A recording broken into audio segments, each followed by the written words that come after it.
ஆதி வீட்டு சமையல் நிகழ்ச்சியில் இப்போ பார்க்க போகிறது முள்ளங்கி துவையல். முள்ளங்கி 3 முள்ளங்கி எடுத்து வச்சுருக்கோம். காய்ந்த மிளகாய் 5, பூண்டு ஒரு 6 பல்லுக்கிட்ட எடுத்து வச்சுருக்கேன். புளி சிறிது, வெங்காயம் 1. இதுக்கு அடுத்து புளியை கொஞ்சம் தண்ணியில் ஊற வச்சுக்கலாம். இப்போ முள்ளங்கி தோலை சீவி விட்டுருவேன். முள்ளங்கி இந்த மாதிரி கட் பண்ணி வச்சிடணும். இப்போ இந்த முள்ளங்கியை தண்ணியில் போட்டு நல்லா அலசணும்.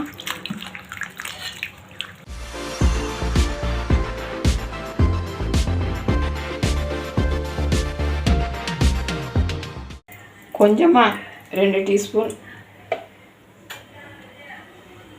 முள்ளங்கியை இதில் நான் சேர்த்து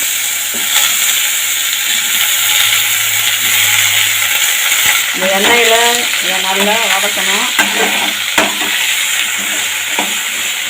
முள்ளங்கியில் இருக்கும் நீரெல்லாம் நல்லா வத்த வரையும் நல்லா வதக்கணும். இப்போ பாருங்கள், முள்ளங்கி நல்லா வதங்கிடுச்சு. நல்லா வாசனையாக இருக்குது. கொஞ்சம் மாதிரி வதங்கினது அப்புறம் இந்த காய்ந்த மிளகாவை இதில் போடணும். இதையும் சேர்த்து நல்லா வதக்கி விடணும். முள்ளங்கி துவையல் நல்லா டேஸ்ட்டாக இருக்கும், ரொம்ப மணமாக இருக்கும். பாருங்கள், இந்த காய்ந்த மிளகா, ஊற வச்ச புளி, கொஞ்சமாக உப்பு சேர்த்து மிக்சியில் போட்டு அடிச்சிடலாம்.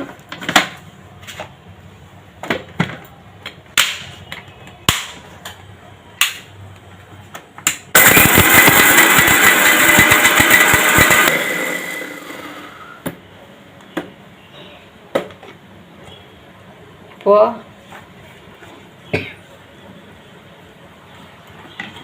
மிளகா நல்லா அரைச்சிடும்.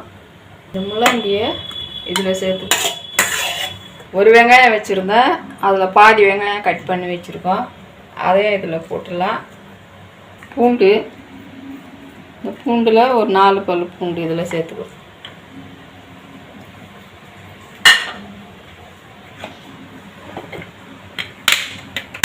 இப்போ பாருங்கள், நல்லா அரைச்சிட்டோம். முள்ளங்கி எல்லாமே நல்லா அரைச்சாச்சு.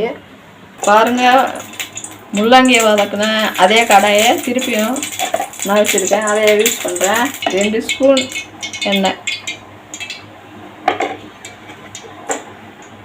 கொஞ்சமாக கடுகு, கொஞ்சம் சீரகம்,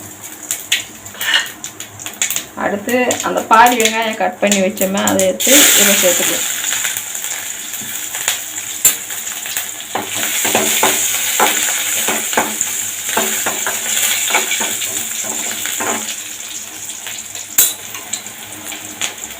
இப்போ இந்த பூண்டையும் இதில் போட்டு நல்லா வதக்கணும். நல்லா வாசனை வரும். அடுத்து கருவேப்பிலை,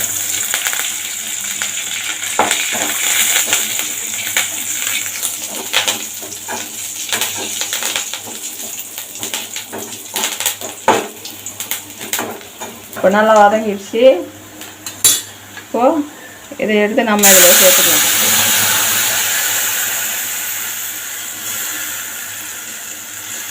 கொஞ்சமாக தண்ணி சேர்த்துக்கலாம்.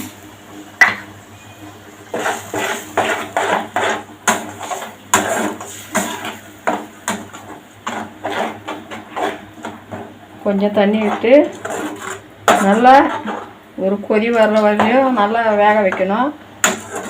எண்ணெய் மேலே பிரியும். முள்ளங்கி துவையல் நல்லா வெந்திருக்கு. இப்போ நாம் ஸ்டவ் ஆஃப் பண்ணிடலாம்.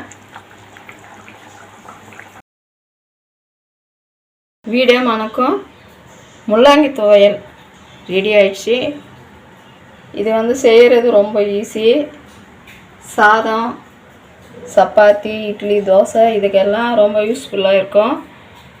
ட்ரை பண்ணி பாருங்கள். இந்த வீடியோ உங்களுக்கு பிடிச்சிருந்தா லைக் பண்ணுங்கள், ஷேர் பண்ணுங்கள். நன்றி.